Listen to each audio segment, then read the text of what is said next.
חיינו, אחרי 2000 שנה שהיינו בגלות, נתונים לחסדיהם של אותם מנובלים.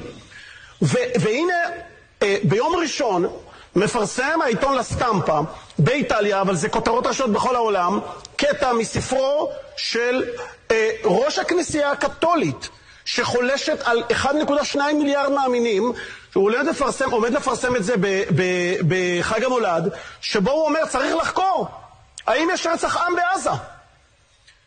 והעולם לא רועד.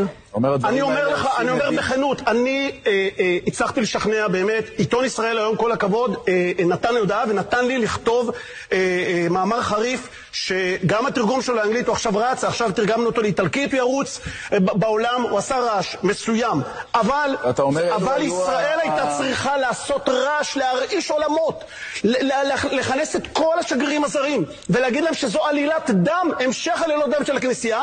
האפיפיור, זה הדבר, האפיפיור נתן רוח גבית לאותו תובע אנטישמי לבוא ורק להציג, לומר שאנחנו, שנלחמים על נפשנו, אנחנו מבצעים פשעי מלחמה. בעצם הזרוע המשפטית של הדברים של תחילת עכשיו תראה, אנחנו כל כך פרובינציאליים, כל כך פרובינציאליים שאנחנו מתעסקים רק בסכנו ובתעניתנו, ולא מבינים שמה שקורה זה לא עניין דתי, זה עניין בינלאומי, השלכות מז'וריות אדירות. אנחנו אסור לנו לעבור על סדר יום גם עכשיו למה שעשה האפיפיור, ולכרוך את זה ביחד, לכרוך את זה ביחד עם הסיפור של האג. יש קשר בין הדברים האלה, מכיוון שעבורם אנחנו אמורים, הועידו לנו תפקיד אחד בהיסטוריה, להיות רק קורבנות. אבל העובדה שאנחנו יורדים מן הסף ונלחמים, זו כבר בעיה עבורם.